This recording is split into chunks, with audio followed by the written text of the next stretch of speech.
¿Qué tal? Sean bienvenidos al capítulo 4 del curso de Derecho Constitucional. En este apartado, como pueden ver en el temario, veremos el concepto y las clases de la teoría del poder constituyente, el poder constituyente derivado, el poder constituyente originario, el poder constituido, el concepto del mismo y la relación con el poder constituyente. También haremos un apartado especial para todo lo que es lo referente a la reforma constitucional. Ahondaremos en el artículo 30 de la Constitución, lo que son la rigidez, los contenidos pétreos, las etapas del procedimiento para la misma, y veremos brevemente, a partir de la historia, las reformas de la Constitución argentina, que va desde la reforma de 1860 hasta el golpe de Estado del 76. Por último, haremos un apartado especial para lo que es la reforma de 1994, en donde veremos el núcleo de las coincidencias básicas, los temas habilitados, las modificaciones, las cláusulas a rojo y lo que se llamó como voto conjunto. Bien, empecemos explicando qué es el poder constituyente entonces. El poder constituyente es la competencia, capacidad o energía para constituir o dar constitución a un Estado, es decir, para organizarlo. Este concepto fue dado por Vidal Campos. Existen ahora dos clases de poder constituyente que debemos tener en cuenta. Por un lado, encontramos el poder constituyente originario y por otro, el poder constituyente derivado. El poder constituyente originario es aquel poder que ejerce el pueblo en la etapa fundacional del Estado para dar nacimiento y establecer su estructura. En otras palabras, es la capacidad para dictar la constitución de un Estado. Por ejemplo, en nuestro país, el poder constituyente originario se ejerció por única vez en el año 1853, cuando se dictó la Constitución Nacional. El poder constituyente originario es ejercido por el pueblo. En nuestro país tuvo lugar en el año 53, cuando los representantes de las provincias reunidos en Congreso de Santa Fe dieron nacimiento a nuestro Estado y a nuestra Constitución.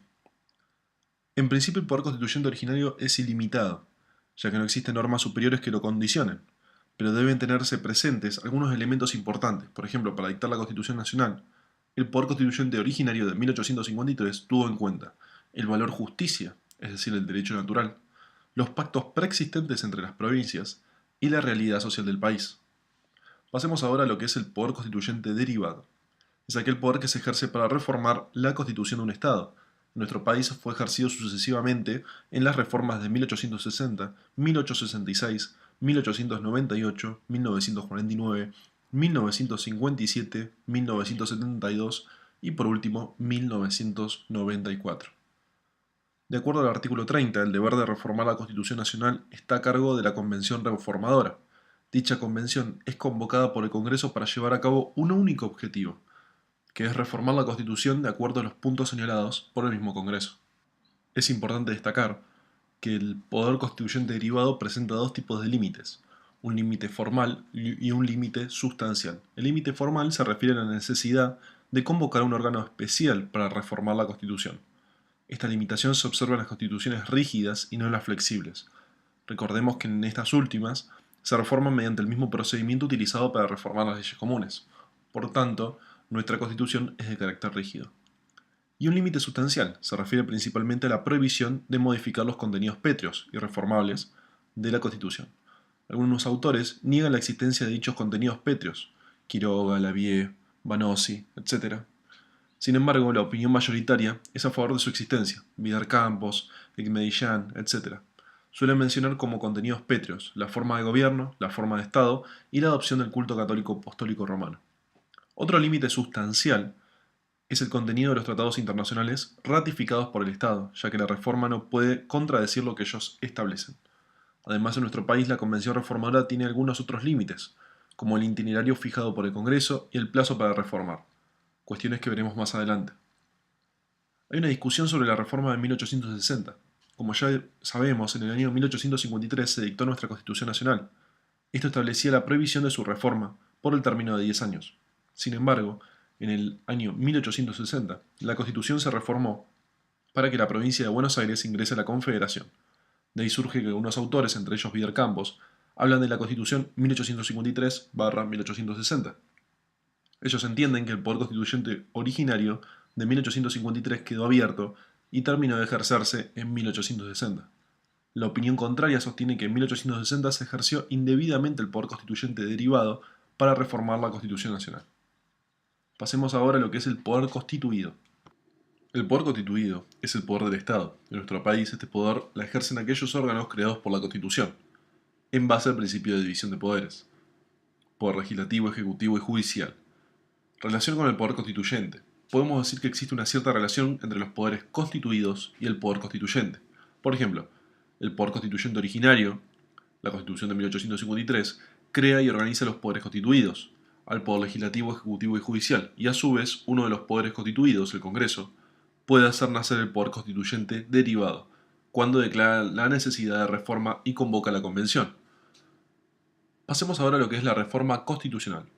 La reforma constitucional es la modificación de la Constitución a través del ejercicio del poder constituyente derivado, que en nuestro país dicho poder está a cargo de la Convención Reformadora. Recordemos que es una constitución de carácter rígido. Artículo 30 de la Constitución. Este artículo nos explica los pasos a seguir para reformar la Constitución, ya que establece lo siguiente: la Constitución puede reformarse en todo o en cualquiera de sus partes. La necesidad de reforma debe ser declarada por el Congreso con el voto de 2/3 partes, al menos de sus miembros, pero no se efectuará sino por una convención convocada a tal efecto. De la lectura de este artículo surgen varios aspectos fundamentales acerca de nuestra Constitución y su forma. La rigidez, como veníamos hablando. La Constitución argentina es rígida, ya que su reforma se lleva a cabo mediante un procedimiento especial, diferente al procedimiento que se utiliza para reformar las leyes comunes. Este procedimiento especial se ve reflejado en el artículo 30, cuando establece que la reforma debe ser efectuada por una convención. Los contenidos pétreos son aquellos contenidos de la Constitución que no pueden ser reformados. Recordemos que este era un carácter de límite sustancial. Ejemplo, la forma democrática, la forma federal, etc. Sin embargo, al leer la primera parte del artículo 30 podemos negar la existencia de dichos contenidos pétreos. La Constitución puede reformarse en el todo o en cualquiera de sus partes. Con respecto a esto, la mayor parte de la doctrina entiende que los contenidos pétreos pueden reformarse siempre y cuando no se altere su esencia. Vidal Campos sostiene que lo prohibido sería, por ejemplo, reemplazar la democracia por el totalitarismo, el federalismo por el unitarismo, la república por la monarquía, o suprimir la confesionalidad para imponer la laicidad. Las etapas de procedimiento para la reforma. Del artículo 30 se desprende que el procedimiento reformatorio de nuestra Constitución consta de 2 etapas. Por un lado, tenemos la etapa de iniciativa o preconstituyente. Es el momento en el que el Congreso declara la necesidad de reformar la Constitución. De esta declaración del artículo 30 exige el voto de 2/3 partes de los miembros del Congreso.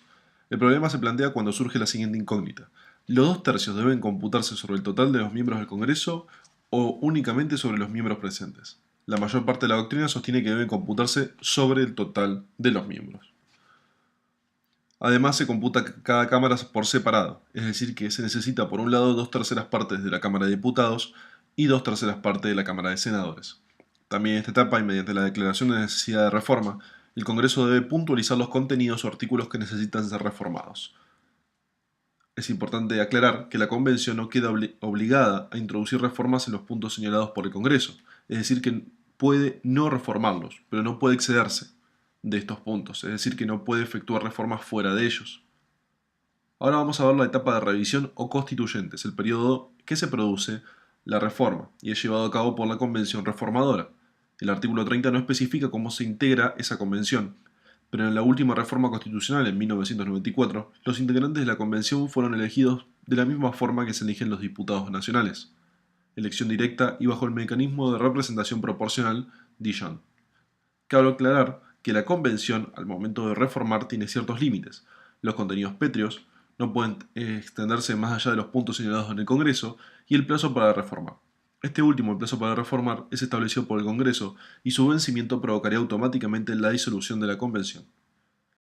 Bien, pasemos ahora a las reformas de la Constitución argentina. Empecemos por la reforma de 1860. La Constitución de 1853 establecía la prohibición de la reforma por el término de 10 años.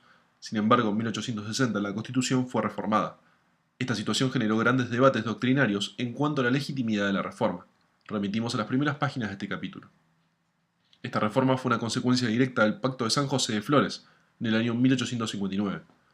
Por medio de este pacto se establecía que Buenos Aires se integraría a la Confederación Argentina, pero se reservaba el derecho de hacer revisar la Constitución de 1853 por una convención provincial. Esta convención provincial fue la que en definitiva decidió reformar la Constitución. Estas modificaciones fueron aceptadas por una convención nacional, dando origen a la reforma de 1860. Las principales modificaciones introducidas fueron las siguientes. 1. Se elimina la exigencia de que solo el Senado podía iniciar las reformas constitucionales. 2. Se suprime la prohibición de reformar la Constitución de 1853 durante el término de 10 años, contados a partir de su juramento. 3. Se modifica el artículo 3, que declara a Buenos Aires como capital de la República, y se establece que la capital sería declarada por la ley del Congreso. 4. Se incorpora el artículo 33 referente a los derechos implícitos, derechos no enumerados. Y 5. Se establece que los derechos de exportación a partir del año 1866 dejarían de ser nacionales. En el año 1866 se hizo necesaria otra reforma. Como vimos anteriormente, la reforma de 1860 establece que los derechos de exportación dejarían de ser nacionales a partir de 1866. Pero en ese año las necesidades del país obligaron a reconsiderar esa disposición. Por lo tanto, el Congreso de la Nación declaró la necesidad de reformar la Constitución a efectos de restablecer los derechos de exportación. Una convención nacional reunida al efecto llevó a cabo la reforma, modificando los artículos 4 y 67, inciso 1, ambos referidos a los derechos de exportación. Luego pasamos a la reforma de 1898. Esta reforma fue convocada por medio de la ley 3507, que fijó los puntos a modificar. Las reformas introducidas básicamente fueron dos. 1. Se modificó el artículo 37 respecto a la base de representación de los diputados. Se establecía que dicha representación sería de un diputado cada 33.000 habitantes o fracción no menor de 16.500. Antes era uno cada 20.000 o fracción menor de 10.000. Y 2. Se modifica el artículo 88, aumentando el número de ministros de 5 a 8 personas. Tenemos también la reforma de 1949.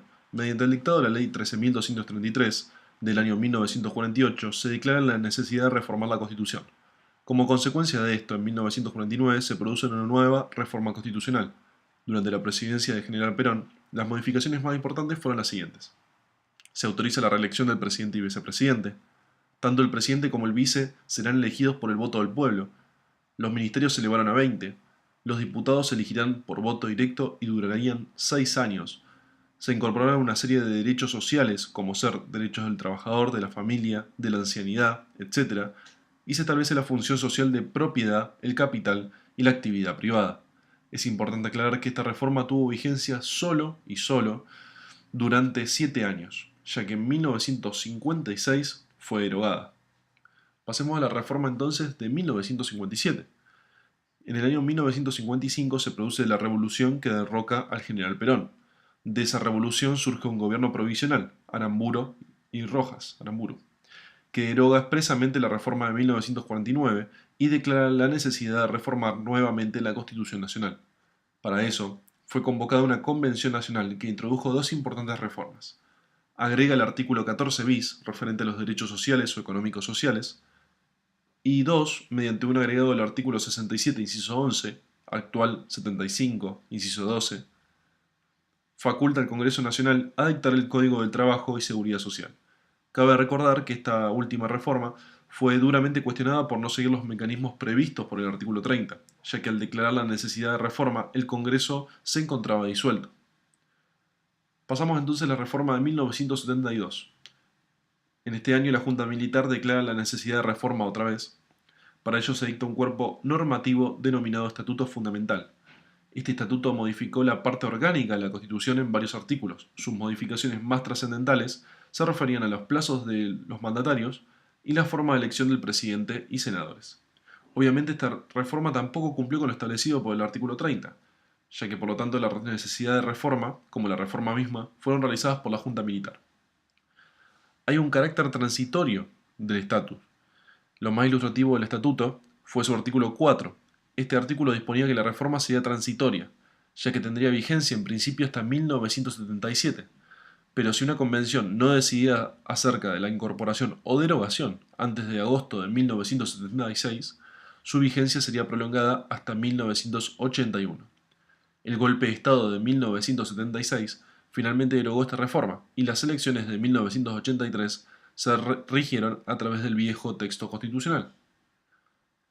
Por último, vamos a hacer un repaso sobre lo que es el golpe de Estado de 1976. En marzo del 76 asume un gobierno integrado por las Fuerzas Armadas. La Constitución Nacional deja de regir plenamente, ya que dejó de funcionar el Congreso. Además, tanto el presidente como las demás autoridades nacionales serían designadas en la forma que establecían los militares, y no en la forma establecida por la Constitución. También se afecta el principio de supremacía constitucional, ya que se establece un orden de jerarquía en el cual las normas básicas de gobierno de facto, actas, estatutos, etc., estaban por encima de la ley fundamental. Durante este gobierno, la Constitución tendría vigencia siempre que no se opusieran a las normas básicas. Bien, por último llegamos a la reforma de 1994. A fines de 1993 se celebra el Pacto de Olivos, como pueden ver en pantalla, entre los líderes políticos del Partido Justicialista de la Unión Cívica Radical, Carlos Saúl Menem y Raúl Alfonsín. Este pacto manifestaba la intención de realizar una reforma a la Constitución. Por medio de este acuerdo se fija el núcleo de coincidencias básicas, que, a través de 13 ítems, establece el temario y contenido que debería tener la reforma. Ya en diciembre del 93, el Congreso sanciona la Ley 24.309, la cual declaraba la necesidad de reformar la Constitución. Esta ley se basa en el Pacto de Olivos y le dio forma legislativa al núcleo de coincidencias básicas. Núcleo de coincidencias básicas es un conjunto de 13 ítems que establece en forma precisa e inmodificable el sentido de cada una de las reformas que le establece. Por ejemplo, la creación del jefe de gabinete, la reducción del mandato del presidente, etc. Temas que ahora vamos a ver a continuación. Y por otro lado tenemos los temas habilitados. La ley 24.309, además del núcleo de coincidencias básicas, establece ciertos temas habilitados para el debate de la Convención Constituyente. Estos eran cuestiones sobre las cuales se les dio libertad a la Convención para fijar el alcance de su reforma. Ejemplo, la forma de integrar y darle jerarquía a los tratados internacionales, la preservación del medio ambiente, etc. Con respecto a estos temas, la Convención gozó de plenas facultades para su debate y para establecer el sentido de sus reformas. Las modificaciones. Entre las modificaciones más importantes introducidas en la reforma del 94 podemos mencionar las siguientes, las cuales separaremos en las modificaciones pertinentes al núcleo de coincidencias básicas, es decir, al artículo 2 de la Ley 24.309, y las modificaciones pertenecientes a los temas habilitados, el artículo 3 de la Ley 24.309. Con respecto al primer caso, podemos destacar la atenuación del sistema presidencialista a través de la creación del jefe de gabinete, la reducción del mandato del presidente y vicepresidente a 4 años, con reelección inmediata por un solo periodo, la elección directa por doble vuelta del presidente y vicepresidente, o balotage, la eliminación del catolicismo como requisito para ser presidente, la elección directa del intendente de la Ciudad de Buenos Aires, la facultad del presidente para dictar reglamentos, decretos de necesidad de urgencia, la creación del Consejo de la Magistratura, ciertas modificaciones con respecto al control sobre la administración pública, y ahí hay una larga lista de etcétera, pero vamos a detenernos ahí. Con respecto al segundo tema, las modificaciones pertinentes a los temas habilitados, vamos a destacar la incorporación a la iniciativa y la consulta popular como formas de democracia semidirectas, el artículo 39 y 40, el establecimiento del defensor del pueblo, la consagración del Ministerio Público como órgano extrapoder, la preservación del medio ambiente, el artículo 41, los derechos del consumidor y del usuario, artículo 42, las formas de integrar tratados internacionales y formas de darle jerarquía, y la consagración expresa del habeas corpus y el amparo, el artículo 43. Hay que aclarar que estas no son todas las modificaciones, sino las más trascendentales. Con respecto a algo que vimos en el temario que se llamaba cláusula cerrojo, se denominaba así al hecho de que el Congreso haya predeterminado el sentido de las modificaciones a producirse por medio del núcleo de coincidencias básicas. Para muchos autores, esto altera el sistema previsto en el artículo 30 de la Constitución, ya que se viola la facultad exclusiva de la Convención para discutir y determinar el sentido de cada una de las modificaciones. Con respecto al voto conjunto, es otra cuestión que suscitó grandes críticas al procedimiento de la reforma, y tiene que ver con el artículo 5 de la Ley 24.309. Este artículo impone a la Convención la votación conjunta de todas las cuestiones incluidas en el núcleo de coincidencias básicas. Es decir, que la votación afirmativa importaba la inclusión de todas las modificaciones, mientras que la votación negativa hubiese provocado el rechazo conjunto de todas ellas. Hay una crítica con respecto a esta reforma. Gran parte de la doctrina sostiene que el Congreso, al dictar la 24.309, abusa de sus facultades, ya que, por un lado, determina el contenido y el sentido de las modificaciones incluidas en el núcleo de coincidencias básicas, las llamadas cláusulas cerrojo, y por otro lado obliga a la Convención a votar afirmativa o negativamente dichas modificaciones en su totalidad, llamado voto conjunto. Así terminamos la unidad 4 de este curso de Derecho Constitucional. Los espero en el próximo video.